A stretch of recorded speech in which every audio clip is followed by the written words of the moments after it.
Assalamualaikum warahmatullahi wabarakatuh. Selamat pagi anak-anakku sekalian yang ada di sebelah saya.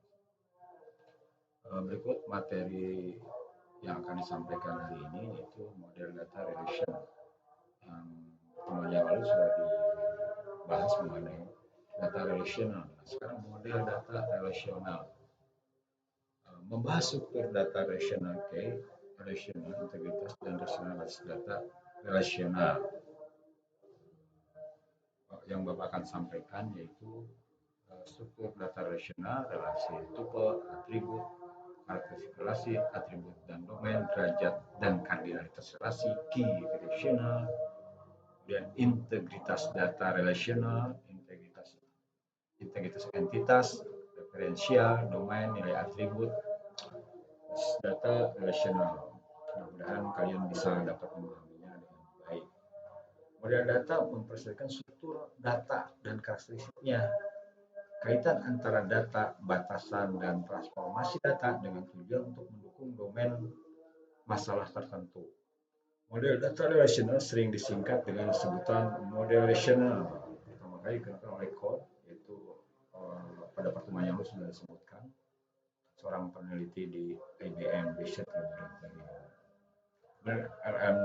DBS juga sudah menjelaskan di data relational. Dalam praktek, singkatan LS banyak digunakan sebagai pengganti LMS. Singkatan LMS digunakan untuk membedakan dengan OODB-MS. Struktur data relational, relasi, tuple, atribut. Kau menyatakan bahwa relasi adalah kasus khusus sebuah tabel. Semua relasi adalah tabel. Semua relasi adalah tabel, tetapi tidak semua tabel ada relasi. Kolom relasi disebut atribut dan baris relasi disebut tuple. Lihat tabel 1. Misalnya disebutkan di sini istilahnya relasi, keterangan, tabel yang terdiri atas baris dan kolom. Tuple keterangannya baris, atribut, nama kolom relasi. Ya. Sebagai pengguna basis data, praktisi, penulis, dosen, dan sebagainya memaknai kata relasi sebagai hubungan. Secara semantik mungkin benar, namun kurang tepat kalau berkaitan dengan istilah dalam basis data.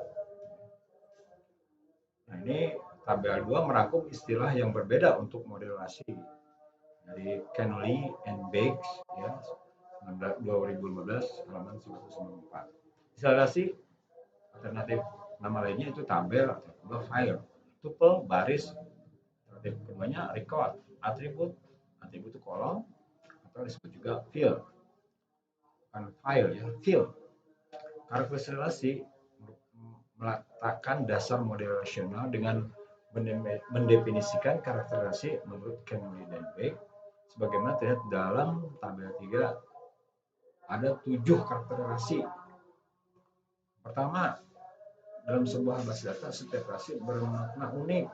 Setiap relasi bernilai tunggal. Dalam sebuah relasi setiap atribut bernama unik. Nilai sebuah atribut berasal dari domain yang sama. Setiap tuple unik, tidak ada duplikasi tuple. Urutan atribut tidak penting. Urutan tuple secara teoritis tidak penting. Atribut domain. Nilai sebuah atribut berasal dari domain yang sama. Domain adalah sekumpulan nilai yang valid untuk sebuah atau beberapa atribut. Dengan demikian tipe data sebuah atribut juga sama. Misalnya domain atribut golongan darah dengan tipe data string, panjangnya maksimum 2 karakter, domain atribut IPK indeks kumulatif, mahasiswa, ya, nah itu bisa kalian lihat di tagnya. Derajat kardinalitas relasi. Derajat relasi adalah sejumlah atribut dalam relasi, sedangkan kardinalitas adalah jumlah tuple dalam relasi. Suatu relasi dengan M kolom dan N baris dikatakan berderajat M dan kardinalitas N. Ya, sekali lagi, derajat relasi adalah jumlah atribut dalam relasi, sedangkan kardinalitas adalah jumlah tuple dalam relasi. Di gambar bisa kalian jelas ya. Misalkan relasi maksudnya bikin 5 derajat relasi. Dan kalian 4 relasi dosen punya derajat 2, kardinalitas Kardinalitas 3 relasi telepon punya derajat 3 relasi dan kardinalitas 4 key relasi. Dalam model relational key penting karena digunakan untuk memastikan bahwa setiap baris dalam relasi dapat diidentifikasikan secara unik. Key juga digunakan untuk membangun hubungan antar relasi dan untuk memastikan integritas data. Key terdiri atas satu atau beberapa atribut yang menentukan atribut lain. Misalnya nomor faktur, mengidentifikasi semua atribut faktur seperti tanggal, nama pelanggan. ISBN mengidentifikasikan semua atribut buku seperti judul buku, tahun buku, ya, nama penerbit. Nah itu biasanya di ISBN. Pada bagian ini akan dibahas kandidat key, primary key dan secondary key, alternative key dan origin key. Kandidat key adalah sebuah atribut yang minimum, yang nilainya unik sehingga dapat digunakan untuk mengidentifikasi setiap tuple dalam sebuah relasi. Kandidat calon ya. Relasi boleh jadi ada beberapa kandidat key, maka kita akan pilih. Nah yang terpilih itu namanya primary key ya, atau unik ya. Jadi tidak bisa digandakan atau tidak bisa ditiru. Nah itu disebutnya primary key. Sama secondary key adalah alternative key. Misalnya kalau di tabel murid ya, tabel siswa itu ada NISN, ada alamat, ada nama, ada alamat. Nah, itu bisa dipilih tuh namanya alternative key ya, atau nanti yang akan dipilih calon kandidat ya. Mana yang lebih spesifik, mana yang lebih unik, nah itu jadilah disebut dengan primary key. Nah, email juga bisa jadi secondary key atau bisa jadi alternative key ya, karena email biasanya berbeda-beda ya, tapi dia misalkan ini bisa punya dua, tapi kalau NISN NIK itu nggak bisa ada dua ya. Nah, itu bisa dilihat di gambar ya. Nah, di sini ada tabel mahasiswa, relasi mahasiswa. Ada name, nama, email, IPK, NIDN. Mana yang bisa jadikan primary key? Yaitu name biasanya. Kalau dosen relasinya NIDN, nama dosen. Nah, NIDN itu tidak ada yang sama. Jadi primary key ya. Nah, NIDN ya itu masuknya nanti ke tabel dosen. Terus relasi telepon. Nah, relasi telepon itu ada name, nomor telepon, keterangan. Nah, yang jadikan primary key berarti secara komposit itu NIM tambah nomor telepon. Ya, karena nomor telepon itu biasanya satu ya, dan origin key-nya NIM ya, untuk kalau dirahasiakan. Dan key yang terdiri atas semua atribut, kombinasi beberapa atribut disebut key komposit. Ya. Key yang terdiri atas sekumpulan atribut. Ya. Tadi sudah disebutkan nomor telepon, terus name, ya, mail. Dan demikian ada kandidat key komposit, primary key komposit, dan origin key komposit. Lihat relasi telepon pada gambar 1. Relasi telepon tidak satupun dari atribut name, nomor telepon, atau keterangan yang memenuhi syarat sebagai primary key karena dia tidak unik. Maka itu digunakan kombinasi dua atribut, yaitu name dan nomor telepon memenuhi syarat sebagai komposit primary key.